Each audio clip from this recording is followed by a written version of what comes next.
Malmedy, Belgium, December 21, 1944. The wind blows cuttingly over the forests of the Ardennes, a shrill whistle that seeps through the cracks in the destroyed houses and whips the exposed skin. The snow, heavy and ancient, covers everything with a white shroud, a deceptive silence that only war can produce before the chaos. The sky is a mass of lead, low and oppressive. In the icy air, a deep vibration begins to spread, not a sound, but a sensation in the chest, the distant tremor of dozens of German engines. Among trees twisted by artillery and the ruins of a small Belgian village, a young American soldier of just 19 years old, with a face burned by the cold and eyes hollow from sleeplessness, peers through the sight of his Browning automatic rifle, bar. His name is Francis Sherman Currey, a newly promoted sergeant in the 120th Infantry Regiment, 30th Infantry Division of the United States. In less than an hour, he would face alone the most feared force in Hitler's army. Currey feels the cold in his bones, a cold that seems to come from the inside out. He had arrived in Europe as a replacement, without adequate winter gear, and the frost already bit into his feet and hands. At that moment, he doesn't know, but he is about to confront the vanguard of the 1st SS Panzer Division, Leibstandarte, Hitler's personal guard, an elite force composed of veterans hardened on the most brutal fronts, from Kharkov to Kursk. The young man from Hurleyville, New York, orphaned since the age of 12, who grew up bouncing between foster homes and working on farms to survive, now finds himself on the front line of Hitler's greatest gamble. He had dropped out of school to work, enlisted at 17, and now the fate of his platoon and an entire sector of the Western Front seems to depend on his actions in the next minutes. He is in a Belgian village called Malmedy, a name that would soon become synonymous with massacre and resistance. The sound of steel tracks grows, a metallic and relentless grinding that seems to crush the silence itself. The snow-covered treetops tremble with the vibration. Currey can make out the colossal shapes emerging from the morning mist, Tiger and Panther tanks, steel monsters flanked by infantry in gray winter uniforms, the SS insignias visible on their helmets. The ground vibrates under his boots. The American radios are silent. Communications have been cut by the surprise offensive, and the advance of the 30th Division has been halted. They are isolated. Inside a partially destroyed paper factory, Currey and his platoon take shelter, but the position becomes untenable. The enemy fire is overwhelming, and they are forced to retreat to a more defensible position. It is during this chaotic withdrawal that he encounters 5 wounded soldiers, men from his own company, cornered in a stone building that serves as a strong point. They were caught off guard by the ferocity of the offensive. "They're coming with everything, Sergeant," whispers one of them, his face pale and covered in soot and blood. "Tanks everywhere." Currey looks out at the white field, dotted with black trees and the smoke from previous explosions. He counts at least 4 tanks approaching, and dozens of infantry soldiers moving with terrifying efficiency. There are no reinforcements in sight, no working radio, no higher orders, just him, his rifle, the wounded men who depend on him, and the primal instinct not to leave anyone behind. He takes a deep breath. The icy air burns his lungs. The smell of diesel oil, gunpowder, and crushed pine trees floats in the air. This is the heart of the Battle of the Bulge, Hitler's last great and desperate offensive on the Western Front. If the Germans break through the lines there, in Malmedy, the northern flank of George S. Patton's Third Army will be dangerously exposed. The liberation of Europe, which seemed so close, could be delayed for months, at the cost of thousands of lives. Currey looks at the faces of the wounded men. Fleeing means abandoning them to certain death. Staying is probable suicide, but it gives them a chance. The decision is instantaneous, almost natural, forged in a life of self-sufficiency and hardship. He stays. The boy who dreamed of being a mechanic now becomes a human barrier. He spots a rocket launcher, a bazooka, abandoned nearby. A plan begins to form in his mind, a desperate plan born of necessity. He needs rockets. He needs to stop those machines. The first Tiger tank emerges fully from the mist, grotesque and magnificent in its lethality. Black steel, armor nearly 10 centimeters thick. The most feared war machine in the world.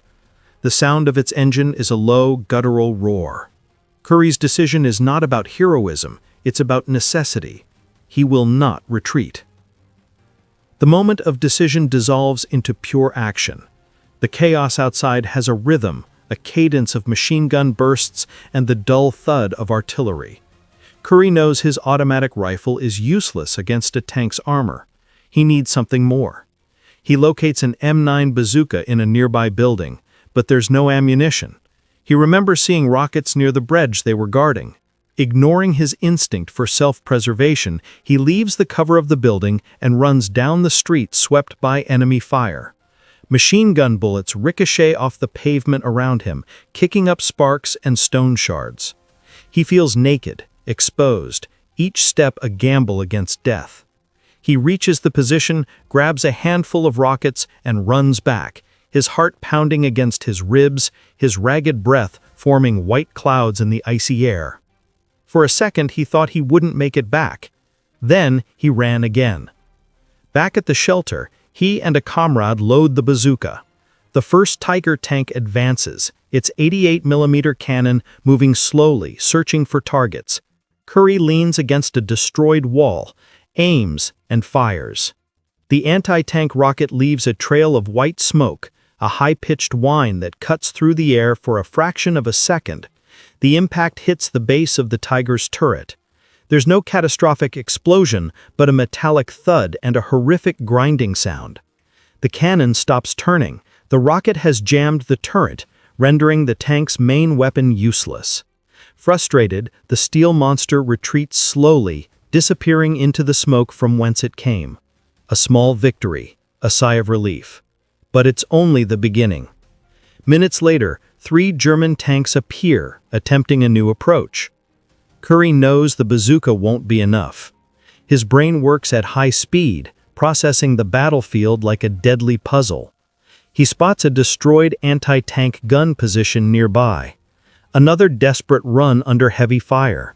There he finds what he's looking for, anti-tank grenades. With an armful of them, he returns to his improvised position. Alone, he begins hurling the grenades one after another.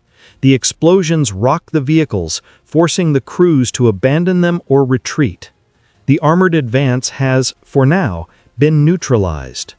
But the SS infantry continues to press, determined to take the position. The small arms fire intensifies. Currey notices that an American machine gun crew in a building across the street has been hit. The entire team is dead or wounded. Without hesitation, he crawls down the street under a hail of bullets. The risk is absurd, but he knows that machine gun is the key to holding back the infantry. He reaches the position, helps evacuate a wounded soldier, and takes control of the Browning 30 machine gun. The metal is ice cold, but he doesn't feel it. The warm blood of his comrades stains the snow around him. He opens fire, long and controlled bursts, forcing the enemy soldiers to seek cover. His tracer bullets streak through the air, and for a moment the enemy believes they're facing a well-established defense, not a single man moving between positions. He becomes a ghost. He fires from a window, disappears, reappears in another. He finds another machine gun whose crew has been killed and puts it into action. He climbs onto an abandoned American half-track and uses its mounted machine gun, fully exposing himself for a better firing angle against a house occupied by Germans. Each action is a tactical response to a new threat. He's not just shooting, he's thinking, adapting, orchestrating a one-man defense. He spots 3 Germans at the enemy house's door and cuts them down with a precise burst from his bar. The SS is accustomed to superiority and rapid advances, is confused. The resistance is disproportionate. They're facing a man who refuses to die or yield. The boy who learned to fix tractors on a farm now dismantles the attack of one of the world's most feared divisions, using fragments of courage and an encyclopedic knowledge of weapons. Amid the chaos, his mind was clear, focused on a single goal: buy time, protect his men. The silence that followed the second German retreat was heavier than the first. It was saturated with echoes, the smell of burned metal, and the sight of bodies scattered across the snow. Francis Currey pauses for a moment, chest heaving, body trembling from adrenaline and exhaustion. He looks at the destruction he caused: disabled tanks, smoke rising in black spirals against the gray sky. There, in the frozen heart of the Ardennes, the orphaned boy from New York didn't just halt an attack. Unknowingly, he embodied the philosophy that would decide the outcome of World War II. But amid the wreckage, an even greater revelation awaited him, and it explained why the Reich was doomed. He approaches one of the panzer tanks he helped neutralize. The heat from the flames still ripples in the air. The tank, a symbol of German engineering precision and power, lay motionless, defeated not by superior force, but by the ingenuity of a single man. Currey examines the machine's details: the thick, sloped armor, the perfect welds, the complex design. Every German tank was an engineering masterpiece designed for supremacy, to be the best on the field. They were expensive, difficult to mass produce, and complex to repair in the field. The Tiger was a top predator, but it required immense logistics to operate. In contrast, Currey thinks of their own equipment. The American Sherman tank, often outmatched in direct combat, was produced in massive quantities. It was simpler, easier to repair, and its doctrine was based on strength in numbers and redundancy. The bazooka he used was a cheap, disposable weapon, designed to give a simple infantryman the power to challenge a tank. In that moment of clarity amid the carnage, Currey understands something fundamental. War wasn't just a contest of military might, but a clash of industrial and cultural philosophies. The Germans built perfect machines, believing technical superiority was the path to victory. Their approach was quality over quantity, perfection over practicality. The Americans, in contrast, bet on mass production, simplicity, and adaptability.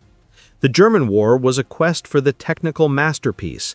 The American one was the expression of brute industrial power, redundancy, and improvisation. And Currey, the farm boy who learned to fix things with whatever was at hand, was the perfect embodiment of that mindset. He didn't have a perfect plan. He reacted, adapted, turned chaos into opportunity. He used abandoned weapons, created improvised firing positions, and transformed necessity into efficiency. That, more than any armor, was what won battles. As he checks on the wounded, ensuring they're still safe, a clear thought forms in his mind, a phrase that sums it all up. They have the best tanks, but we have more of everything. More men, more weapons, more ways to keep fighting. That idea, almost naive, contained the essence of what military historians would later call the victory of logistics over tactics. Because in the end, in a war of attrition, the ability to replace losses and adapt quickly was more decisive than the superiority of a single weapon. Currey was by definition an unlikely hero. He didn't come from West Point, had no military lineage. He was the product of a life of hardship, a survivor who learned to make do on his own from an early age. And it was that biography, that ability to improvise to survive, that made him invincible that day. The rigid discipline and tactical doctrine of the SS didn't account for the chaotic creativity of a single determined soldier. They expected an army, a structure, an order they could understand and counterattack. Instead, they found Francis Currey, an anomaly, an agent of chaos who used their own logic against them. He proved that amid the war of machines, the human factor, the instinct, courage, and ability to make decisions alone without orders was still the most powerful and unpredictable variable of all. When the columns of smoke over Malmedy finally began to dissipate, the silence was broken by a new sound, a familiar and welcome rumble: the engines of American Sherman tanks. George S. Patton's Third Army, in its forced march to relieve the troops surrounded in Bastogne, was advancing. When the first armored vehicles arrived in the village, the soldiers saw a scene of devastation that made no sense. There were elite German tanks destroyed or abandoned, SS bodies scattered across the snow, and in the midst of it all, a young sergeant, covered in soot, with a distant gaze, organizing the defense with the few men who remained. A lieutenant from Patton's vanguard approached, incredulous. The sector should have been annihilated. Reports indicated that the 1st SS Panzer was breaking through the lines there. Who the hell held this position? He asked. One of the wounded men Currey had saved, leaning against a wall, nodded with his chin. It was him, sir. Sergeant Currey. It was all him. The officer looked at Currey, then at the wreckage of the enemy tanks, and the math simply didn't add up. The coded messages sent to Patton's command were short and direct. Malmedy sector held position, enemy resistance repelled, northern flank secure. But behind that dry military language, a legend was beginning to form. Reports from the men Currey saved and other survivors began to be compiled. The details were fantastic. A single man, moving under constant fire, had used a bazooka, anti-tank grenades, and multiple machine guns to halt, alone, the attack of an armored company. The initial reaction at headquarters was skepticism. "Are you sure he was alone?" a colonel asked over the radio. The response came back firm. "Affirmative. Witnesses confirm he acted alone for most of the time." The news spread like wildfire among the exhausted and frozen troops. The New York kid who faced the Leibstandarte and won became an instant symbol of hope and tenacity. Meanwhile, on the other side of the lines, confusion reigned. Wehrmacht reports described the episode vaguely and shamefully. 1st SS Panzer commanders reported encountering unexpected and heavy resistance from well-entrenched American forces, unable to admit that their advance had been stopped by a single soldier. The Nazi propaganda machine, built on the myth of invincibility and Aryan superiority, had been debunked by the improvised courage of a 19-year-old orphan. Would anyone believe him, or would the silence of the snow swallow his name? This episode wasn't just a military feat. It was a symptom of the collapse already eating away at the Third Reich from within. In the high command, generals like Heinz Guderian already knew the war was industrially lost. German factories were being pulverized by Allied bombings, supply lines were cut, and production of their miracle tanks couldn't keep up with losses. Germany was running out of fuel, steel, and most importantly, time. The Battle of the Bulge was a last act of desperation, an unsustainable gamble. In this context, Currey's feat took on profound symbolic value. It represented the triumph of free thought and individual initiative over the rigidity of blind obedience. While the German war machine, so perfectly ordered, began to suffocate under its own weight and failed logistics, a young sergeant, without orders, support, or a predefined plan, made a decision, and with it, changed the course of a crucial battle. Currey's action was a statistical anomaly, something that shouldn't have happened according to the war manuals, but it did, and the reason was simple.